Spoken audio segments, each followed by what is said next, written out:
Welcome to Don't Quote Me on That. One day we will have an intro, but today is not that day. Hi, welcome back to Don't Quote Me on That. I'm Kalina, And I'm Elanor.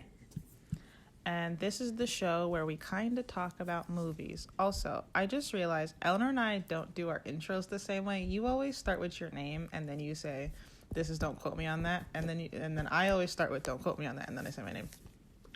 I just realized that. Well, to be we fair, get the same there was information. And to be fair, there was like a 3-month period where Eleanor and I had different ideas about what the show name actually was. So like half our show, she was like, "This is Don't Quote Us on That," and then I was like, "This is Don't Quote Me on That."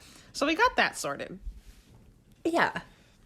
Look, it's baby steps. We're trying our best. Our best is unfortunately, This is our not best, bad. and that's all that matters.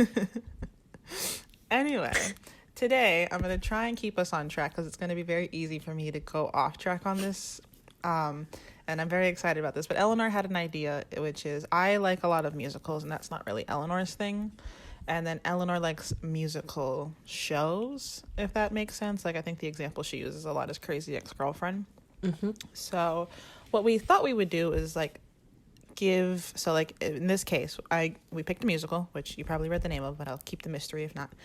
We picked a musical, I did, and then I gave Eleanor 4 songs to listen to from the musical, and she's going to give us her thoughts, kind of what she thinks is happening, and I will tell her she's terribly wrong and give her all the details, and then maybe cry by the end of this episode because we're talking about Anastasia the musical. And then in a different episode, Eleanor will give me a show and give me some songs to listen to from a show.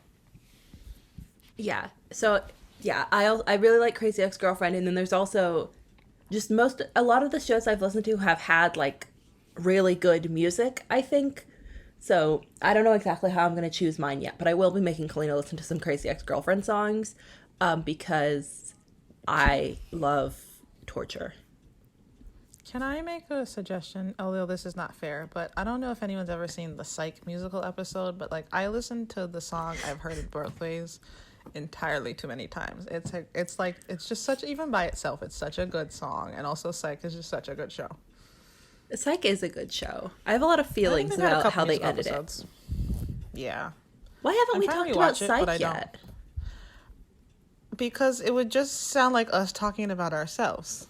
Okay, you know what? That's a good point. It would just be us going, yeah, that's what me and Eleanor sound like. Yeah, that's what me and Eleanor look like. Right, but that's a good point. But yeah, so we're talking about Anastasia the musical today, yes. Which for anyone who doesn't know, I'm obsessed with the story of Anastasia, and I've probably told the story of the Romanovs to Eleanor bare minimum 50 times in extensive detail every time. Excruciating. And every time she's like excruciating. Every time she's like, "Kalina, you've told me this before," and I'm like, "Wait, but have I told you this part?" And the answer is always yes, but I keep going because I'm committed.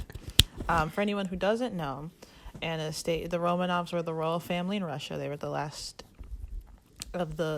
Tsar was her father, Nicholas. And the big mystery around, I'll keep it short, the big mystery around Anastasia is her whole family was shot in execution style, but they believed that she was still alive. And then a bunch of people came forward in the years after claiming to be the lost Princess Anastasia, and that she had actually survived. And it turned out she didn't. They just found her in a different grave somewhere else with her other sister, or maybe her brother. I think her brother. Brother. But the plot of, there's a movie, a 1997 movie, animated, Anastasia. And basically the premise was they actually found her, and these 2 con men were like, we're gonna con her grandmother, because her grandmother had fled. I was gonna say flown. That's not the word. Had fled to Paris. Her grandmother had fled to Paris and was looking for her granddaughter because everyone was like, "Oh my God, Anastasia's alive." So these 2 Russian con men were like, "Let's find someone who looks like Anastasia and then get this reward money." So they found this girl named Anya, and then they taught her everything she needed to know to be. Eleanor's making faces. To be... no, because one of my notes that I made more than once is, why are they calling her Anya? But now I get it. Oh, yes, that was her name. Yeah, so they find this girl named Anya, and they're like, we're going to teach you everything you need to know to pretend to be the Duchess Anastasia. And then they teach her everything she needs to know, and they take her to the grandmother, and they're like, oh my God, this is your granddaughter. Isn't this crazy? And then Well, in the animated movie, there's a lot of other things. There's Rasputin, and there's a whole shebang happening that does not happen in the musical. But that's the gist of it, basically. Missing princess. They're trying to fake a princess. Turns out she's really the princess. Boom. Oh, really? And yes, Okay. I just feel like that'll make it easier moving forward. And that's where the similarities end between the musical and the movie, because like I said, there's magic and then there's the underworld. There's just a lot happening in the movie. God, That's okay. fun. It's a lot of fun, and they've got some great songs, but like it's not happening in the musical. Okay. And I believe our songs are from the actual musical, not the movie. Yes, it is. The musical premiered in 2016 in Hartford, and then it moved to Broadway in 2017. Is this the one Cody Simpson was in? Oh my God, you're right. Cody Simpson. Okay, listen, I'm so actually, we'll sorry. save that for later because I have a lot of thoughts about that. Okay. But Cody Simpson was in this musical. Okay. I don't know why you would remind me of that. Because I was trying to make sure I got all my stories straight. We're just never going to make it to the end of this episode. I'm going to go on a 20-minute rant about Cody Simpson and casting Oh boy. Okay. and celebrities. Okay, anyway, the first song I gave Elanor. Yes. I don't have it in front of me. There's a lot of songs on the album. Does that help you while I try to pull up the number? Okay, there's 25 songs on this album. So in the show. And I gave Elanor 4. The first one, I didn't give her any of like the opening songs. So the first one I gave her is basically what has happened up to this point is they find this girl named Anya. You have one fella named Dimitri. He's the young guy. He's the love interest. And then you have another fella whose name I don't remember right now. Please don't ask me. And he used to work for the royal, or like used to be in like the royal family sort of space. I think he was kind of a con man even then, but he basically knew the things that Anastasia would have to know and how she should behave. So between the two of them, they were like, let's teach this orphan Anya, who has no memory of herself. She just woke up, like basically they found her in the snow one day is the story, and she had no memory. So they took her to an orphanage and gave her a job. So they're like, we're going to teach you everything you need to know to be Anastasia. So this is when they're leaving to go to Paris, where Anastasia's grandmother is, to try and pass her off as the Grand Duchess Anastasia. So this song is this song is called Stay I Pray You, and I'm going to let Elanor tell us her thoughts. Okay. My very first line is this man 60? Because I couldn't figure out who was singing. Because I was very prepared for Anastasia to start singing, and then an old man did. And then I thought it was Anastasia's dad asking her to not leave the homeland, whatever the homeland was. So I was kind of close, if you think about it. Mm-hmm. And then I did they say, I will always bless my homeland. And I thought that part was really sweet. And I thought the lady had a nice voice. And then my final note is I thought I knew more about Anastasia. Because I was kind of confused. You would think with the 500 things I told you. This one, I thought I could piece it together, but I couldn't. I love this song, and part of the reason I gave it to you is it's one of my favorites. I did try to give you stuff throughout the plot, but like this is one of my favorites. Basically, what's happening here, like I said, Anya and Dimitri and the other fella are getting. They've basically got these tickets. His name's Vlad. That's it. So Anya, Dimitri, and Vlad have gotten. I can't think of the word, illegal tickets basically to get on this train to get out of Russia, because what happened is the people who killed the Romanovs were the Bolsheviks, so they have taken over and they've instituted a new government. So basically with the new government, they're like everyone's equal, so they're killing off all of the royals and all the like aristocratic people. So what's happening here, the man who's singing is named Count Ippolitov, which is I don't know why we know his name, because it's the only time we see him in the show, I'm pretty sure. But at the beginning, they're at the train station waiting to get onto the train so they can leave, because all the aristocrats have to flee because they're getting killed. So he's one of the aristocrats, and they're at the train station, and he recognizes Anya as Anastasia and kisses her on both cheeks, and then he starts to sing this song. And basically the song is about how all these aristocrats had to flee their home and they didn't have a chance to say goodbye, or if you're like planning a trip, you could take your time and take what you wanted to, whereas these people were literally fleeing for these lives and trying to cram onto trains just to get out of Russia, the only home they've ever known. So he's saying, "Coachman, hold the horses, stay, I pray you." So he's just hoping for an extra moment to say goodbye. That makes sense. So the girl nice. singing is Anya. Oh, it is. Okay. And then, yeah. My only problem with this song is at the end they have Anya finish the song, and I think they should have had the Count finish the song because it was his song, but like I get why they did that. But basically there's just very nice moment where everyone who's in the train station comes together and they're singing, "It's harsh and sweet and bitter to leave it all. I'll bless my homeland till I die." And then after they get on the train, again, they don't have like perfectly valid tickets, so then the Bolsheviks are on the train looking for people, and then they hear someone get shot, so they have to jump off the train midway on their way to Paris. But like this is just like a kind of a, I think it's one of the most touching moments in the. It does. It was a really nice musical song. Sorry, I've been talking. You go. The next song Kalina gave me is this. I think it's in order. Is it in order? The next song I wanted you to listen to is "In a Crowd of Thousands." Yes. Perfect. And real quick, back just to finish up with "Stay, I Pray You." One thing I like about it is I think it's one of the first times in the film also where you realize this had negative effects, not just for the Romanovs who, were shot and killed. This kind of spread out to people who, and not to say they were blameless, because there were reasons the people revolted, but like also not entirely their fault, and they still had to leave their homes. And then also Elanor and I talk about this a lot. We've left our homes and we had a choice, but like there's something like just anything about leaving your home and being away from home just hits us a little differently. Yeah, so. Honestly, yeah, it's kind of embarrassing, but it's true. Okay, as I have the Wikipedia up, and it gives me on the plot. It gives me the songs. And actually, there was a song I listened to that came before "Stay, I Pray You" in the story. What? Okay. I think. Let me see. Let me take a look here. Oh, you know what? You might have listened to. There's two versions. I gave you still the Neva Flows, and then they also have the Neva Flows. Oh, okay. So never mind. Two.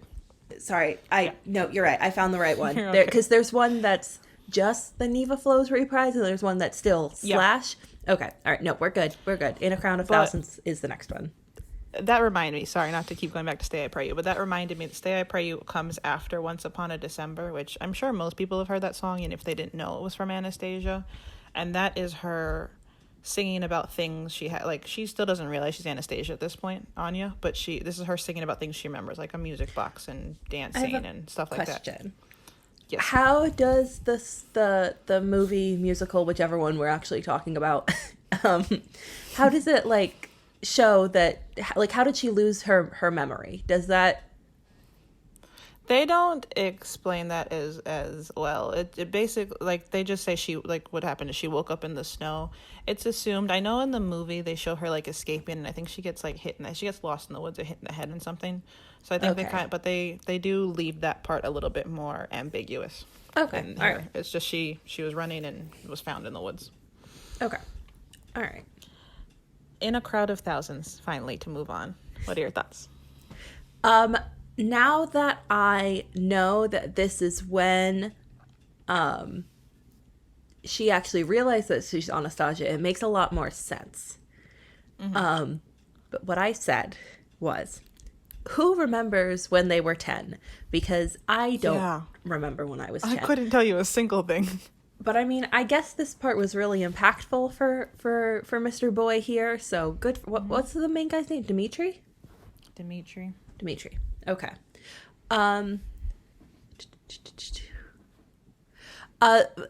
So I told Kalina before we started filming, because I was a little bit late, that I had to look something up to figure it out. So this song, there was a line in this song that something about when she smiled, that smile. I heard it and I was like, that reminds me of something. And what it reminds me of is there's this SNL skit with Ariana Grande. Of course there's. It's called Cut for Time New Studio. And basically, I think it's Taran Killam. He's playing this just horrible song about some girl's smile, and that's exactly what this song reminded me of. Not in like this song was bad, but the lyrics of Yeah. something about her smile. So I had to go listen to that song, and I was like, that's really funny. Um, Everything's an SNL reference with us. yeah, unfortunately. And then I also said, is he not talking about Anastasia? Because I was very confused. And then I said, I'm confused now. Kalina, explain. Which you did, so thank you. Um, I thought it was really funny how she called him dirty. Yeah. I was like, that's... Because it's like very touching. And then she's like, yeah, you were dirty. And I was like, that's really funny. Like, what if they get married and that's... Like, if somebody that I was interested in romantically, because I'm assuming they were at this point in the film... if that's how somebody said that that's how we first met, I'd be like, that's not, I don't love that. And then I said, I wouldn't admit it if I met my husband at a parade. That's I feel like she had bigger things to worry about, but yeah, I agree. But I did, like, looking back now that I know, I think that's a really cute song. It's a little bit too love at first sight for me, but like also it's a Broadway musical. They're allowed to be kind of fluffy like that. But I liked it. It was sweet. You could kind of like hear when she figured it out, which I thought was really, really nice. I think they did that really well. I have a few things to say. First thing I have to say, Dimitri from the Anastasia musical was the first man I think I ever had a crush on. I know he's animated, but he's just adorable and just my dream man. Okay. Also, you know who else said that? And now in retrospect, maybe I should take this back. Dove Cameron said that she said that her first crush, or like first animated crush at least, was Dimitri from Anastasia, and that her boyfriend at the time was him come to life. But now they've broken up. So maybe I take that back. Well, you just no, you just can't date anyone who you think is him come to life. Yeah, I don't think I could. I think I'd pass out and die, so that's fine. Don't worry about it. Second thing, because Elanor brought this up earlier, Dimitri is a dark-haired fella. He's Russian, and he's got dark hair, and he's Russian and has dark hair. You with me? Yes? So he's not Australian with blonde hair? Well, funnily enough, for a little bit he was.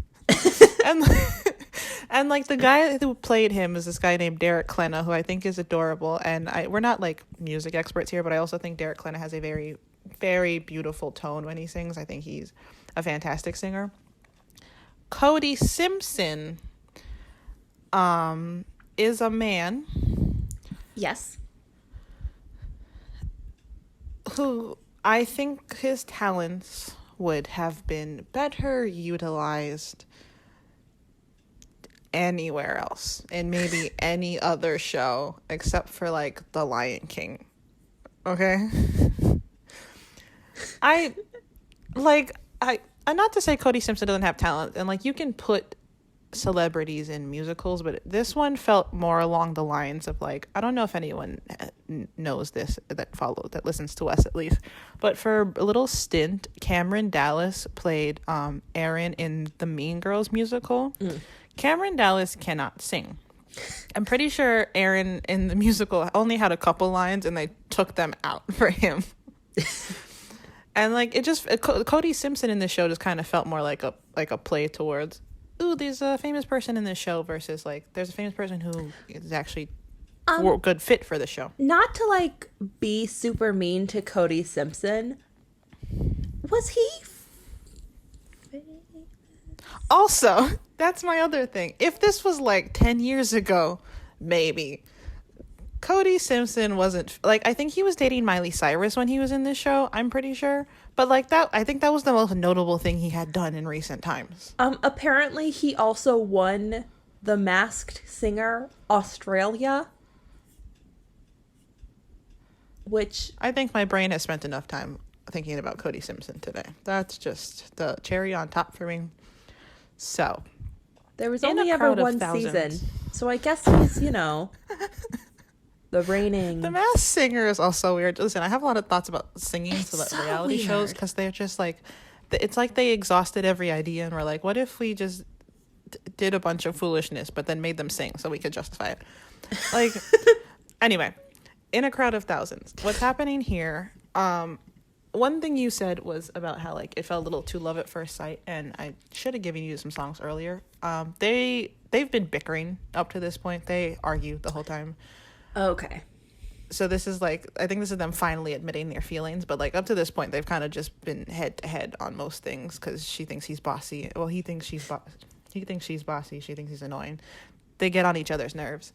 But what's happening here is they're on the boat now, off to go to Paris, and she wakes up from a nightmare. And in the nightmare, I don't remember if this.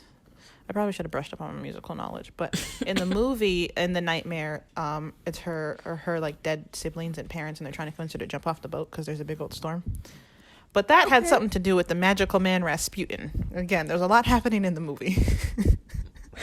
But in the musical, she's having a nightmare, so she wakes up and he hears her scream. So he comes into her room to check on her, Dimitri. And so he starts to tell her the story of when he saw the young Duchess Anastasia in this like parade her family was going through town. And she's like, oh my God. And remember, they think Anya is just a random girl they're teaching to be Anastasia. So she's like, oh, you make me feel like I was there. And so he says, well, you can make it a part of your story because, obviously the more little details she has, the more believable it is she's actually Anastasia. So she starts to sing and basically repeat the story back to him. But then she mentions a detail he's never told anyone. And then they're like, oh my God, you're Anastasia. And then, listen, I'm shortening it. And then at the end, after they finish singing, this is the saddest part, in my opinion. They're like this is like be the moment they're about to kiss. And then he realizes, like, he's like, oh, this is actually the Grand Duchess Anastasia. And he's like a street urchin, basically, is what he calls himself. And so he like realizes he'll never be on her level. So instead he kneels to her and calls her Your Highness. And they never kiss because he's like, I'm not worthy of her. I'd kick a man if he kneeled in front of me like that. I'm a little, okay. Well, Elanor, Kalina and I had different reactions to this, I think. Out of the three of us, one of us has a man, and it's not you and I, so. Oh. I didn't know who the third one was. I mean, like, no, I agree with your reaction. I'm just saying she's got the man and we don't, so. Okay, but again, are we princesses? I think we need to, or what of it, tsarinas? Yes. Tsarettes? Tsarina. I think you just made up a word. Yeah, because it's a little czarette. I've said worse things. I've said things that make less sense. Do you remember how I said that what if Big Bird celebrated Kwanzaa? Think about that once a day. Guys, what if Big Bird celebrated Kwanzaa? I'm just asking. What would happen? How would they handle that? I don't think they would. I don't think they'd talk about it. They just play the episode and then never talk about it again. Anyway, in a crowd of thousands. So basically he talks about how he sees her and they made eye contact and she was like this very regal little girl, and then she sings it back to him and she says, oh, Elanor mentioned this. She Anya sings and she goes, he was thin, not too clean, and in the show he goes, hey, when she says that about him. But she's basically repeating the story back from Anastasia's point of view, and then she's like, he started to run after us and he dodged past the guards and then he bowed to me. And that's a big thing in the show, is Dimitri is one of the people who believes, like, doesn't think it's terrible that everything got abolished. He doesn't believe in bowing. And at one point Vlad brings it up. He says something about bowing. Dimitri goes, I've only ever bowed to one person in my life and it was a mistake. So basically here you find out the only person he's ever bowed to is Anastasia when she was 10, or like he was 10. Which, like, I don't know what like 10-year-old. Anyway, I have a lot of thoughts about that. But he was like, it was a mistake. And then he bows to her again at the end of the song. And it wasn't a mistake. He should have kissed her. Okay, well, they were going through a lot, Kalina. Not everyone can just kiss people all the time. Look who you are telling. I know. Anyway.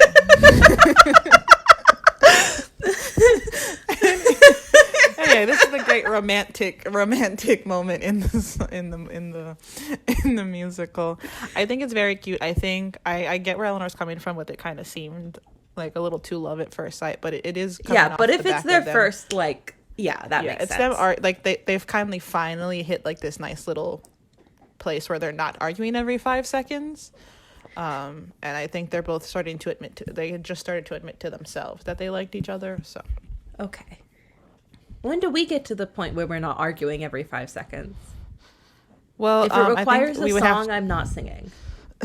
I was gonna say, unfortunately, the next step is us having to fall in love, and I don't think we're ever gonna get to that point. So we just got to stay where we are. Ah, shucks. Darn. And then we wouldn't have the podcast. You know, we got to give the people what they want. People who are in love can have a podcast. Not a good one. Not a good one. No, you're right. I'm just saying, would you listen to it, right? No. Okay, thank you. Exactly. Okay, the next one is... The next one I gave you... Oh, okay. Oh. See, I did go out of order. You That's did. Okay. That's okay. We're going to pretend, for the point of the show, this works fine. The next one I'm going to give you is Close the Door. Okay. Tell me your thoughts. I was very confused for most of this. I will be honest. You need to sense a theme here. Yes. I also could not understand the words as much on this one. I didn't look up the lyrics because I didn't want things to get ruined and have it give me the full plot. But I kind of wish I would have because I couldn't understand all of the lyrics. This one sounded sad, and I liked the part where she talked about how summer used to last forever because I'm on my winter break right now, and I remember as a kid that thing was super long, but now it's over, and I feel like I've only been on it for a week, and I don't love that. And then there's one line in the song where the lady who's singing talks about why not just be direct, something like that. And I heard that, and then I immediately wrote, I understand Kalina more now. Yeah, thank you. I appreciate that. For like I said, this does actually come a couple songs before In a Crowd of Thousands, but I think for the show it works okay because what's happening here is we are seeing, and this is Anastasia's grandmother, the Dowager Empress, singing. And basically, all these after they announced that they were looking for the real Anastasia, obviously you had all these fakes come and were like, "Hello, I'm your granddaughter," and she was like, "No, you're not." So what's happening here is she's finally given up on people coming in, and this is right before Anastasia them show up. Oh, sorry, Anya them for now show up. And she's telling her assistant, who's her lady in waiting, how all these strangers come calling and they leave. And what do they expect, right? And when she says why not be direct, basically she's like, I'd prefer if you came to me and say, I'm just trying to get money out of you, then you pretend to be this person. I lost my family. Yeah. This is the only person I potentially have left, and you're just faking it. And then she sings about remembering how they used to go to the beach and build sand, running down the sand, all the kids. But where does summer go? I will never know. Summer used to last endlessly. And then she says, will you ever come running home to me? You might. And then she says how she's been leaving the door open for so long, hoping Anastasia would come home, but she's not. So she's closing the door officially, which later proves to be a roadblock because Anastasia, or Anya, and Dmitri and Vlad come, and they're like, hello, we have your granddaughter. And she's like, I closed the door already. I just closed the door. So there was a song after this I wanted to give you to listen to, which is Quartet at the Ballet. And what's happening there is they go to the Royal Ballet because they've heard that the Dowager Empress has not seen anyone. So they're trying to get her to see Anastasia so that she's like, ooh, that looks like my granddaughter. They're trying to get it in. But the reason I didn't give you that song is because there's it's taking place and they're at the ballet and there's 4 people singing and melodies from previous songs come in and it's just a lot of overlapping. There's one guy who I haven't even introduced yet, Gleb, who's part of the Bolshevik Revolution. He's one of the leaders in it. And he's heard rumors. Obviously, the Bolsheviks have heard rumors that Anastasia's alive, but they don't want her to be alive. So they're trying to find any imposters, or if they find the real Anastasia, to kill her. So that's been his task. The problem is Gleb knows Anya from around town, and he's in love with her. So when he finds out Anya is pretending to be Anastasia, and that Anya might actually really be Anastasia, it obviously presents a moral dilemma for him, because he doesn't want to kill the girl he's in love with. But at Quartet at the Ballet, the Dowager Empress is singing about how that looks like her daughter, but her granddaughter, but no, it can't be. And then Anastasia singing Once Upon a December again. And then Dmitri singing about how he realized he's in love with Anastasia, but he can't be with her. And then Gleb is singing about how he loves her, but he must kill her. You see, that's why I didn't give you the song. There was a lot happening. No, thank you. It's a good song. I would have been very confused. But even though I know the show, it's just too much. So. But I think this is another really moving moment. I didn't realize I gave you so many like poignant points, but I did try to give you like different viewpoints throughout the film about the musical, if that makes sense. It does. And then I think, are we on the last song? Yes.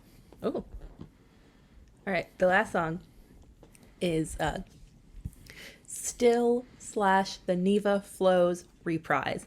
I'm assuming the Neva is a river? I'm still unclear on that. They got another song called The Neva Flows that I don't listen to as often, but this is why I introduced the fella. Gleb. It is. It's the only river flowing from Lake Lagoda. It flows through St. Petersburg. Well, there you go. Yeah, and that's what they renamed it after the Bolsheviks took over. There was a whole song about... One of the first songs is called My Petersburg or something. But this is why I introduced Gleb with Quartet at the Ballet, because he comes into play in this song. So in the Neva Flows, the original one, he's basically singing to Anya about how the story in the musical is Gleb's father was one of the officers that killed Anastasia's family. And basically he's telling Anya, he's like, there's no way you can be Anastasia because my father killed all of you. Which, like, weird way to go about it, but, like, that was what he was going for. Yeah. I mean, but, now it's a good point. I can't argue with him. The man does have some cold, hard facts. But, so now we have Still / the Neva Flows reprise, which is Gleb. Well, actually, I'll let you tell me your thoughts, and then let's get Stephanie. So, it came off pretty angry to me. Mm-hmm. And one of the first lines was, the Romanovs were given everything and gave back nothing, which I liked. Yep. And then a gun cocks in the song, which I said, I like the drama. And then I was confused again because she was being called Anya in the song, but I get it now. I'm not confused about that anymore. And then there's a line that says, a revolution is a simple thing, which I think is a very good line. I liked how, I don't know, I guess charged the song was. I thought it was put together well. In the little Wikipedia thing that I'm reading now, basically, Gleb wants to kill Anya, doesn't, and then afterwards she comforts him? Yeah, I don't love the end of this song. Well, why? I would leave, you know what I mean? Like, yeah, I'd get out of there as soon as possible. Give him a hug. I mean, yeah, I guess he's sad about his dad, but he literally, a gun was cocked in the thing. He's not, you know, like, even if somebody's crying while they cock a gun, they're still cocking a gun at me. I think this musical does a good job of, like, taking you through the emotions. I think it's a good balance, and I think they follow the story very well. So what's happening here, I know Eleanor's got a bit more context now, but this is after the Dowager Empress has taken in Anastasia, and she's like, this is actually, and they all have come to terms with the fact that Anya actually is Anastasia. Gleb sneaks in and he locks her in this room, and he begs her. He's like, you're not really Anastasia. Do you think history wants you to have lived, is what he says to her. Ooh. And she goes, yes, why don't you? And then he tries to, like, he's like Eleanor said, he cocks a gun at her, and he's like, my father killed everyone. I'm going to go through the lyrics and walk you through this. Basically, he says, an underhanded girl, an act of desperation, and to my consternation, I let you go. So basically, remember, he was like, I'm in love with you. You gotta stop pretending to be Anastasia, but I can't kill you because I'm in love with you. So I let her go. And he said, Paris is no place. Sorry. Can I ask another Yes. question? You said he's in love with her just from seeing her around town. Mm-hmm. Is this before they cooked up the Anastasia plot? Was she just living a regular life? Yeah, so she was an orphan and she was like doing odd jobs. She kind of worked when she could, because part of what happened when the Bolsheviks took over was everything was equal, but now all these people were like looking for work. Like they used to at some part one plot point in the musical is there's this music box that plays the Once Upon a December theme that they were like, and people used to like pawn stuff off but like not pay for it. They'd be like, I'll trade you a can of beans for this stuff. So at one point in the musical, they're like, here's some stuff that belonged to the Romanovs and all of it's fake except for this music box. So like he's doing odd jobs, and like that's part of the reason all these people were like, yeah, we're gonna go fake being Anastasia to get some money because we don't have any money, because the Bolsheviks wanted everything to be equal. And what I like about this song and about Gleb in general is I don't think they, like, obviously he's the bad guy, but they don't villainize his point of view. Like Elanor said, there's the line where he says, the Romanovs had everything and gave back nothing. And then he says, until the Russian people rose up and destroyed them, which is like as tragic as it may have been, the Romanovs weren't shot for no reason. You know what I mean? Like the other side was valid in their feelings. But he says, Paris is no place for a good and loyal Russian. And Anya says, we're both good and loyal Russians. And he says, I've come to take you home. And she says, well, I am home. And they have this little argument about, is she really Anastasia or not? Spoiler alert. Yeah. She is. She is.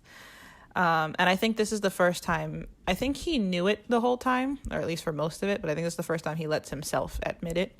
But one part I like is they admit that she's Anastasia, or that he's in love with her? That she's Anastasia. Okay. As they parallel the two of them, because at one point in the song she goes, I am my father's daughter, and he says, I am my father's son. And a big part of Gleb's whole motivation is he has to live up to his father. He sings about how his father came home after killing the Romanovs, and that his father died of shame, but Gleb believes his father did the right thing and he was a proud man. Gleb has to live up to that, and the way for him to do that obviously is by killing the last Romanov that his finishing father the mission didn't get. And then Anya starts singing about, and again, this is more details of her actual life as Anastasia she's remembering, but she talks about being in the cell with her parents and hearing them scream and hearing them get killed. And Gleb's like, but he did a proud and vital task. And Anya's like, yeah, okay, but like still my dad. We were in a cell thanks. together. But some of the lines in this song that really get to me, Gleb says, a man makes painful choices. He does what's necessary, Anya. So this is kind of Gleb going, as much as I care about you and want you to just come home and keep being Anya, I have to do what's necessary for and he says, for Russia, my beauty, what choice but simple duty.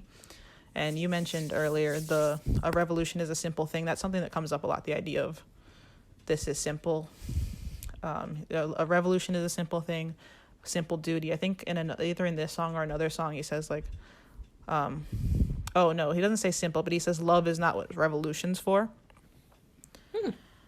I like that. So kind of like all these things that he's grappling with. It's, do I follow duty? Do I follow love? Like this should be easy just to follow the footsteps of my father. And in reality, it's not. Yeah. I love this song. Part of it gets cut out, because you know when they do like a soundtrack for a musical, if there's like long interludes or talking bits, they cut them out. So yeah, there's one bit in the song where she yells.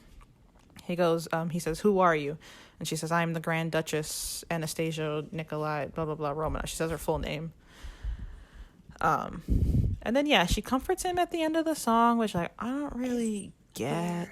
Yeah, I mean, it's weird. Like I think they were friends, and I think she cared about him, not as much as he cared about her, obviously. But like I would have gotten out of there. You know what I mean? I absolutely would have gotten out of left. there. Oh, also in the musical, one thing I love about in the show is the way they show it is like, it looks like she's in this room, and then there's like this panel of like glass doors so you can see through them. And so he and her are in the room, and he's singing to her and threatening her. And as Anastasia sings about what she remembers from being trapped with her family in the behind the door, so it kind of like it looks like it's in the background. You're looking through the glass. You see the people playing her family acting out what's happening. So you see the guards come in, but you never actually see them get shot because she doesn't. Basically, she takes control of the story, I guess you could say, when she gets him not to shoot her. So her family, right before they get shot, everything freezes, and then everyone backs away slowly from the background. But it's really nice to kind of see it all played out as it's. I think it just makes it more moving. That sounds. I will find you a video. It's very good. Obviously, I haven't seen the musical or the movie, but even just from the songs, I feel like they have a really good handle on that, I guess, storytelling in general, and like how to make the emotional moments be not think, like, especially too heavy, but still like give what they needed to give. Because I was thinking, coming off of, especially considering the movie itself, like sometimes you can make a musical out of a movie, but the movie itself already had music in it, and it had a different plot line, which was they went with the Rasputin plot line, and basically Rasputin was like, oh my god, she's alive, I have to kill her because I killed all of the other Romanovs, but not her. So basically the whole thing is Rasputin's out to get her because this is the... He's in the underworld, and I think it's because he failed in killing all of them. He thought he killed all of them, and it failed, so he had to go to the underworld. He's got like a little bat henchman. A lot happening. Very confusing. Well, now I want to watch the movie. I'm surprised you haven't seen it. Yeah, he's got a little bat henchman. But I think it would have been... And while it's serious, obviously, it's an animated movie. You've got this man singing with a bat henchman. Like, you could only be so serious with it. So I think it would have been very easy for them to, in their attempts to change the plot line and still make it work. Because I think that's the only thing they changed, and I still think it stands up very well. It would have been very easy to go really far in the other direction and make it super deep and serious and dramatic. And I don't think they went too far overboard. I think they made it stick to reality. And I feel like, again, haven't seen the whole thing. I feel like even... sometimes when you watch a kid's movie, you can tell that they like are censoring some things just because it's a children's movie. Like, do you know what I'm talking about? Yeah. I feel like they might have done this just in other songs, but at least in the songs I heard, they're not like being too cautious with it. Because I mean, a girl lost her whole family seemingly in front of her. So I mean, that's not it. That's a hard thing to sugarcoat, and B, a hard thing to kind of rationalize to kids. Yeah. But it seems like they kind of did a good job of playing it safe, but not overly safe to the point where it's like, oh, only kids would kind of get something out of it. Yeah. I think for the most part, like, I didn't realize how jarring it is till I was reading it here. But, like, I think for the most part, this is the song. This is the one song where they, like, address it the heaviest. Because she says, in me you see them, look at their faces in mine, hear their screams, imagine their terror, see their blood. But throughout the rest of the film, they do deal with the loss, but I think they focus more on an individual level. Like, you take Stay I Pray You, for example. It's kind of like... I am alone now versus what did they lose. I think this is the first time where she's like, I lost my family and I had to live through seeing me lose my family. So I agree. Good. I think those are all the songs. Yeah, those are all the songs I gave Elanor.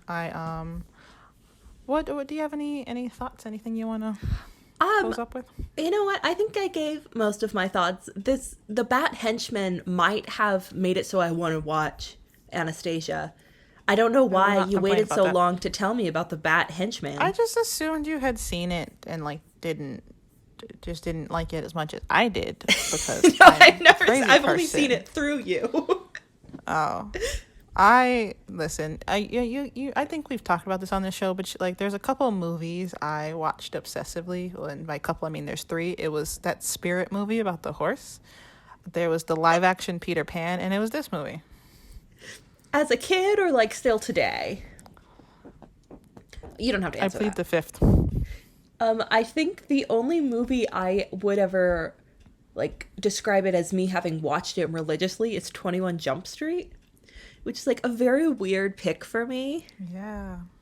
But I've seen 21 Jump Street at least 100 times. It's a good movie. It is. I don't think it's that good, but it's a good movie. No. I would not actually. No, I take that back. I think all three movies I mentioned are fantastic. Part of the problem was, right, the reason I watched Spirit and Peter Pan so much is I had I had a TV in my room, but I didn't have it hooked up to the cable, but it had a DVD player, and I had those two on DVD, so I just would like Okay. swap them out. I mean, now like I swap out the same three Audrey Hepburn movies, so it's not much better. That's kind of the same with me. For my parents got in their heads that they had to turn off the Wi-Fi every night. So like from 8 p.m. onward, I didn't have Wi-Fi to like watch something, but I did have 21 Jump Street downloaded on my computer.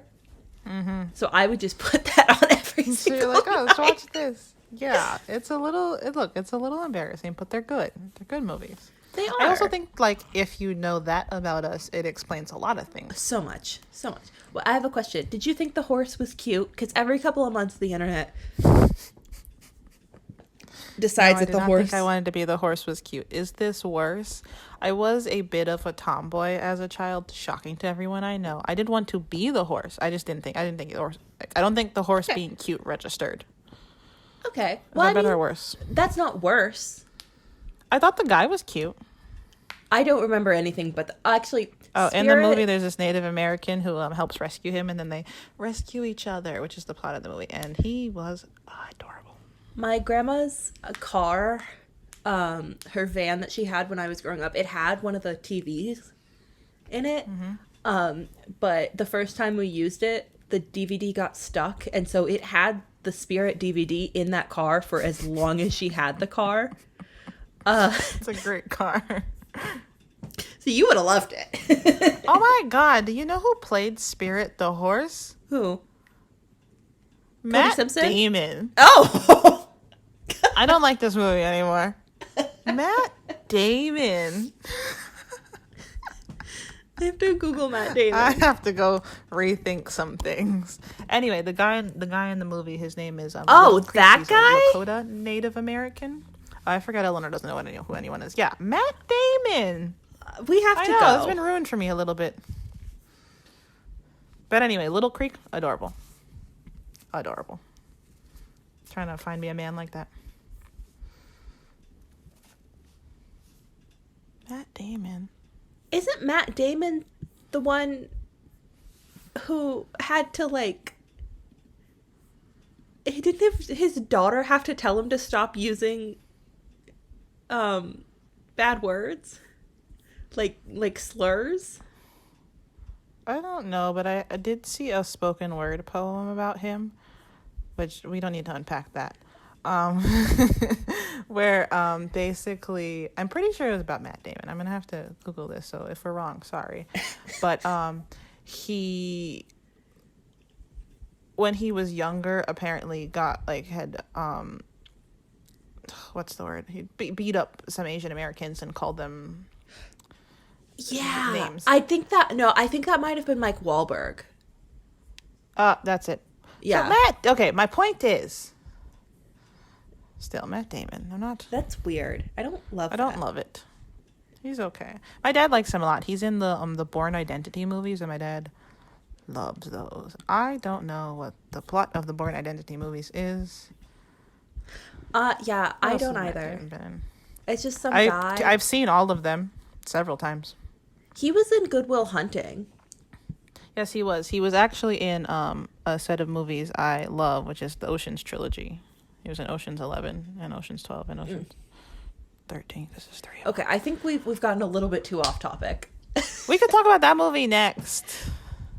I have to go. You're right. It is Mark Wahlberg. Still not the biggest fan of Matt Damon. He's okay. I don't love the guy. I don't get the hype. It's kind of like Brad Pitt. Like Brad Pitt's okay, but I don't get the hype around Brad Pitt. Do you?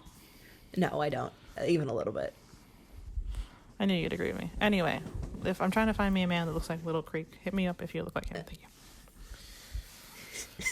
I know he's fake, but also if you look like Dimitri from Anastasia. I won't be opposed.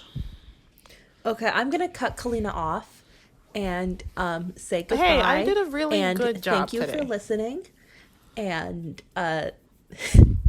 we will be back 'Cause I next have a lot week of thoughts about Anastasia. where we will probably find a way to talk about Anastasia again. Sorry, I was yes. Listen, where there's a will, there's a way, and Kalina will find it. I will find it. This has been Don't Quote Me on That. I am Yes. Kalina. I am Elanor. We'll see you next week. Thank you. Thanks for listening. Don't quote me on that. One day we'll have an outro, but it's not today.